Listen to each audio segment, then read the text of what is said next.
Yeah. Can you hear me? Yes. Oh, yay. Yay. Well, I think we should just do also a little teaser. We can do that on IG before we get off and be like, hey, Wild Wednesdays is going to Instagram TV because I don't want anybody to miss a word. And what I found is, at least with my last guest, who's just like, oh my God, I love him. We didn't get to hear him because his connection was so funny. So I just don't want to run into that again. So was the full interview posted? Because I looked for it and I couldn't find it. It didn't Yeah, say. okay. No, so I'm going to do the same thing with him. And that's why I was super frustrated because he's so amazing. People like need to know about him. He's Okay. like his own and every time I talk to one of you all, I'm just so amazed by all your gifts. I'm like, where the freak have I been? The hell? What is? Likewise, it's mutual. I'm just, if I stare, I'm drinking you in. Get excited. I'm drinking you in. So I just want to stay on task. And would you mind doing a little IG hey to our people? Yeah, and then I can send you the video and you can post it on your channels too. Yeah. Okay. Cool. So we'll save that for the end, but I'm just gonna stick to my questions here. First of all, how are you? Like, Pretty good. Things are hectic as always, but productive. So no, yeah. no complaints. How about you with your 2 classes today? Or do you have more? Well, I have my 2 classes. I have a client after this, and then we are going to do our first um, podcast with my host who's in Los Angeles remotely, and so he's been fighting me on this, and finally he's saw the light. I was like, nothing's changing. We are still shelter in place, people. Yeah, for the foreseeable future. So people, I still talk to instructors. One instructor, she took my class Monday, and that was her first Zoom class. She hadn't been to a Zoom class since shelter in place. People were fighting it. Yeah, fighting it. Fighting it.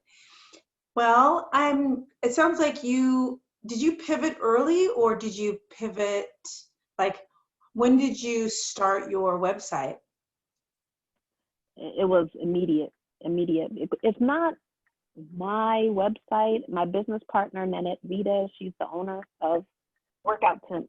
And we cater to corporate clients, and the company has been in operation for 11 years. And I've been with the company since 2016. Small, woman of color owned operation based here in the Bay Area. Hey. And so when it happened, all of our clients were not dropping, but going on pause. And all of these gyms had closed, and it was just like, okay, we've got to make it happen. And so it was me holed up at her place, 15 hours a day. We just put our heads together and built it. There was no delay. It was just like we were on it. Pivot. It's like we've got to be able to reach our people. We've got to be able to deliver. Yeah, because you're a true instructor. You're in the grind, and it's so funny that it's Nanette, who I know. Did you talk to her about me? Of course.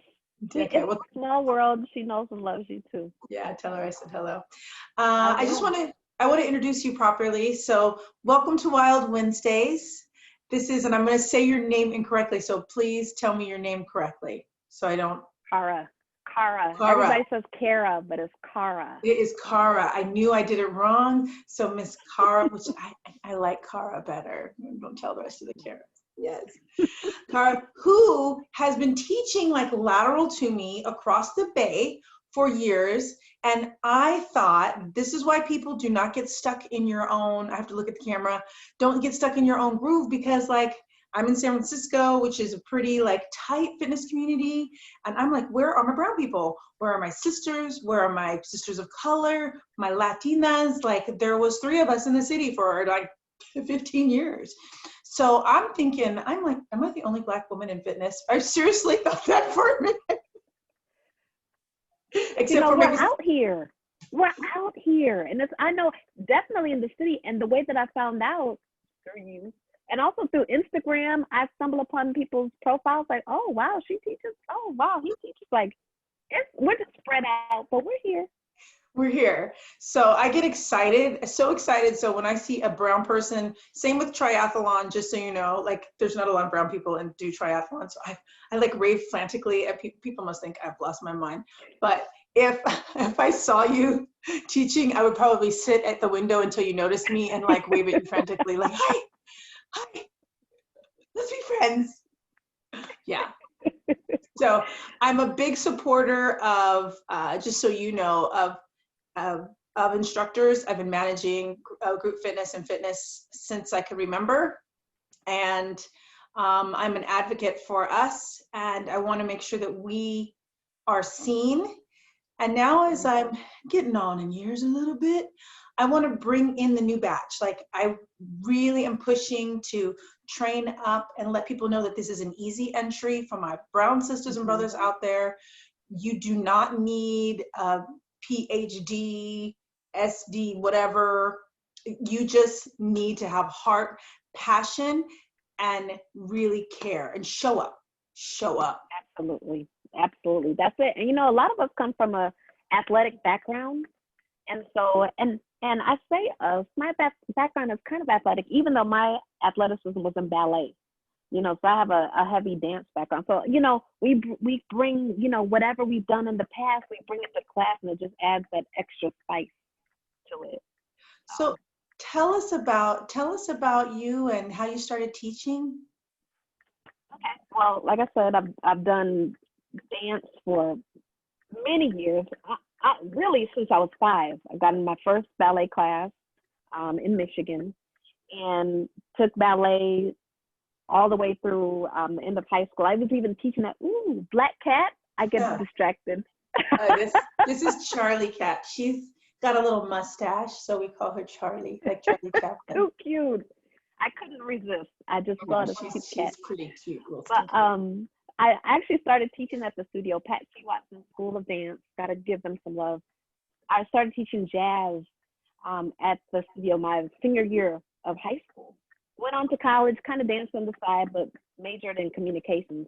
And then after college, I was living in North Carolina, and there was a small gym in my neighborhood. And my sister was like, hey, you know, my sister had a membership at the gym. I didn't. She was like, hey, they're hiring fitness instructors. You should, I mean, you dance. You could put something together. And I'm like, all right. And the rest is history. It just, I got my start there. And yeah, I've been teaching really ever since. Moved to California to go to grad school at UC Berkeley, and got in at the campus gym and kept teaching. Yeah, I love that Berkeley gym too. What is it called again? The RSF, Recreational Sports Facility. I taught the first Zumba class there. Do you know that? Really? Yep. Wow, small world. Who was the director then? It was Miwa. Miwa, of course. Mm-hmm. Definitely know Miwa. So Miwa, after Miwa left, or rather went in another direction, I took over. I became the group exercise coordinator, and I was that for 5 years. Then I passed the torch and went on to Workoutemps. Yeah. Doing my own thing. Yeah.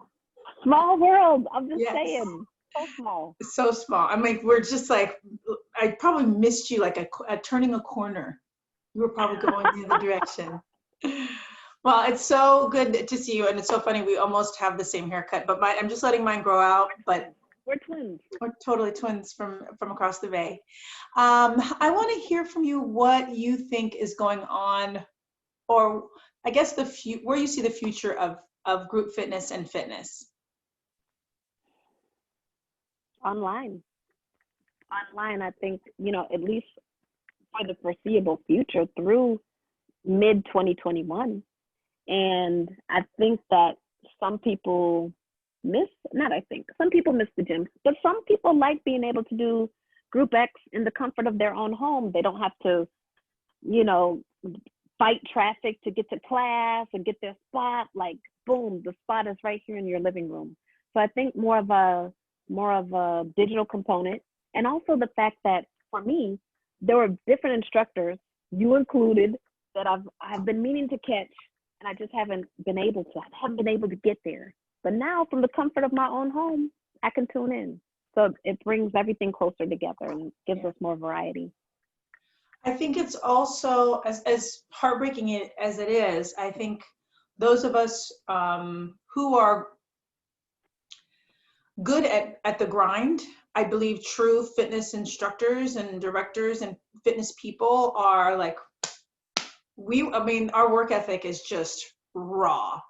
And I think there are people that play at this game a little bit that are not going to quite make it. And I'm not so sad about that. I mean, yes, we need those people, but how I was thinking before pre-COVID, like, how do we elevate what we do? I think for many years, I was embarrassed to tell people what I did, thinking it didn't really count for much. My friends went on to be doctors and lawyers and have these, really fancy careers and lots of dots after the name. And I was like, oh, I'm a group fitness instructor. Yeah. But now I see, especially with COVID, that we are the health and wellness practitioners. We are the first defense against COVID. Absolutely. Absolutely. And the thing is, this is therapeutic. A lot of people have shared with me, including my own family members who attend classes, like, this has been like a lifesaver. You not be bored or depressed, or this has really elevated my mood. Like, what we do is super important. And on that note, I'll say that one shaky area is about charging. A lot of people are out of work during the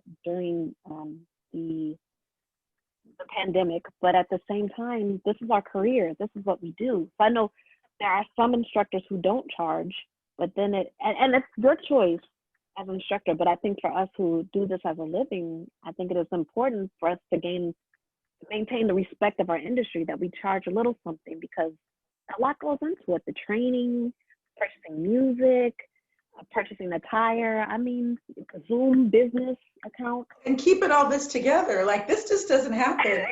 Boo-boo. I have to work at this for you to get this magic over here. Okay. No, I'm being silly. Last point though. Yeah. But when you go on Trader Joe's or Safeway, they don't say, oh, it's a pandemic, everything free. Like, everyone charges. When you go to the doctor, they charge. So I feel like, not being greedy, but making a living, we have to charge, because this is what we do. This is how we pay our bills. Yeah, there's a lot of artsmanship that goes into what we do, but I almost feel like we're all lumped into like musicians and artists. My dad's a musician too, and he's going through the same thing. Like, it's not everything, like, how we subsist. This is our livelihood for many of us. So yeah, I heard some threads where people were, and bless their hearts, these are women that are sitting in their houses in Malibu, these fitness mentors saying, how dare you charge during this time? And I'm like, look at the sign. I'm like, boo-boo, you got your little spot in Malibu. You have your fitness, like, palace, and, check your privilege. Check your privilege. Keep it all in perspective, Well, and not only that, though, I feel like the more I do for free, the more I devalue what I'm doing, and the less and less people are going to start showing up, in my opinion. Like the tribe that I want, the people that I want to be around me. They want to hear what I have to say, and they don't mind paying. Of course, I will make, if somebody was to call me and say, Vanessa, I can't pay today, I would probably find a discount code and let them in. But at this, of course. Yeah, I have no harm, no foul with that. Yeah. And what I also share, and just rewinding, when I said check your privilege, I was talking about the instructor in Malibu, not you, right? No, I got you. We're, for those of you at home, just making sure I wasn't being like sassy. No, because you did a different voice. For those of you who maybe don't understand the banter, there are verbal cues with this, and so what she did was she kind of switched her voice. Yeah, this is like theater 101. She was like, check your privilege. So I knew she wasn't talking to me. I knew she was talking to Mama in Malibu. Yes, we got it. Yeah. So I even lost my train of thought just in saying that. But no, basically what we were talking about, I'll just bring it back home, is where do you see the industry going? And both of us are talking about elevating the industry. Both of us are saying, listen, we don't want to devalue our services. This is what we do. This is how we thrive. And for participants who do listen to this, you show up when you pay. And that was it.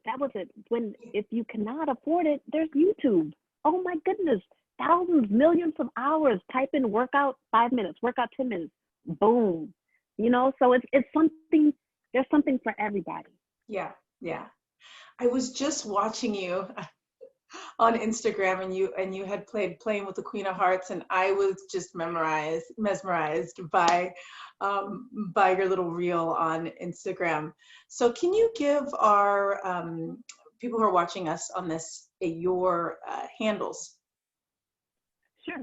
It's at Cardio with Carah. Cardio with Carah, Carah, all one word, all one lump. Yeah. And that's what I use for both Instagram and Facebook. Smart. You should teach a marketing class. Thank you. Smart. And also, I'd be remiss if I didn't mention Workoutemps. So our consumer platform is Workout to You. So that's workout, the number 2, and the letter U. And both of those handles are also, that handle is also relevant on Facebook as well as Instagram. So we're all about branding, all about keeping things consistent. Are you listening, instructors? Consistency, branding, this is a thing. I'm definitely. Wait, let me stop you right there too, because I talk to instructors who have everything on their personal page, and I feel like let's see if you agree with me. There has to be some separation. It's okay to have everybody in your personal page, but there should be a fitness page, because that makes you more legitimate. This is your business, this is your brand. I say keep them separate. You can have your students also be your personal friend on your personal accounts, but have that business page where everything is about fitness or whatever you do in the industry. It's cleaner. So that is great advice for those of you who are maybe struggling or maybe thinking, okay, I need to clean up things. Start with your accounts. Definitely clean up those accounts. It's really easy to make a page. Totally. It takes 5 minutes. 5 minutes, if that. Well, so where are you teaching, and how many classes are you teaching, and how can people get in contact with you? So I'm teaching solely on the Workout to You platform. So www.workout2u, again, the number 2, the letter U.com. And I teach Zumba. I teach total body sculpt, where we do weight work. If you don't have weights, because they're so in high demand right now, you can use like bottles of wine, jars of spaghetti sauce. We get creative. And also core blast. So those are the classes I teach on the platform. And what days are you teaching? Oh my goodness.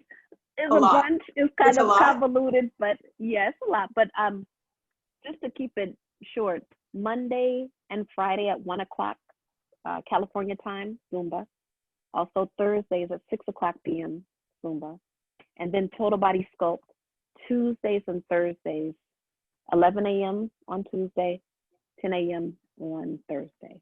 Core blast Friday at 11 a.m. Was that a mouthful? That's a mouthful. That's so basically go to the website workout2u.com. Yes. That's right. And look for Miss Carah. Yes. Yeah. And also, if instructors are interested in if you feel overwhelmed, like, okay, how can I do a Zoom? Okay, then I got to collect the money, and then it's a lot. And so if you're looking for a home to kind of plant yourself, where we do everything for you, all you have to do is market and show up to teach, talk to me, DM me, or, go to workout2u.com and contact us. Wait, let's back that up. I'm hearing, back it up, because I feel like we all need to find our homes right now. And I know this just from being out in the fitness world on the ground floor. We need each other and need each other more than ever. So what I'm seeing is these fitness pods and platforms sprouting up, but find your jam, because you can't teach everything all the time, right? And the people that are looking for those live stream classes, they want a connection. So if you find your tribe and you can teach with those folks, those people will stay with you instead of going and looking other places. I really think that's important. Mm-hmm. Agreed. Yeah. And the important thing about a tribe is that, let's be honest, we all have our peeps, our crew that loves us, but seeing the same teacher week after week, sometimes that gets dry. So being in a tribe, being in a community, they can check out different instructors within that tribe, just like at a gym, you know, and it keeps it exciting, and it just keeps them more involved instead of just offering everything yourself as an island. That eventually gets old, you know. So Yeah. And you will get burnt out. Trust me on this one. totally. Yeah, where's the camera? Just. Yes. Well, I really appreciate you taking the time today. I want people to get to know you and definitely take a class. I promise to you, I will get into a class. Like I really, Likewise. yeah, yes. For instructors, find your tribe. Carah's out here with the Workout to You crew. They can help you set up shop. They can help you figure out how to get that camera set up, how to take payment, how to monetize what you're doing. So you know you need it. So just give her a DM her. Yes, please. And I'll leave all this in the notes on, I'm gonna post this on IGTV and I'll just leave it. And I'll also send this interview to you. And for those of you out here, continue to build your community and continue to watch. Most of my end users are group fitness instructors and fitness people. Those are the people that I want to reach out to and help. So continue to watch me because I've got more amazing people to bring you. Can I say one more thing, Vanessa? You can say 10 more things if you want. One thing that's super important that I've seen for instructors, don't expect support if you're not going to support someone else. Like you want people to come to you and come to your class. Well, are you blasting other people's classes? Are you doing things to promote others? It's enough work for everybody to eat, but we can't just be selfish with it. You got to share love, and when you share love, honestly, you get it right back and more. So it's about a community. It's not about trying to hold on to what's yours. Share, and I promise you, you'll find success when you really focus on promoting others in addition to yourself. That's the truth. I got chills with that one. So, I mean, that's so true. I feel it. I mean, that just resonates. And it's always bothered me that people wanted to hold on to their music and hold on. I'm like, it's a squat, it's a lunge, it's a push up, it's a tap, hip tap, booty pop, shoulder roll. Come on. At the end of the day, right? And we can share. It's really about a mind of abundance. So absolutely. Thank you for that very, very, very strong and true words of wisdom. I really appreciate you. No problem, twin. Anytime. So I'm going to call you. We're going to get on IG Live and just tell people that we did this, and then I'll post it by tomorrow, okay? Okay.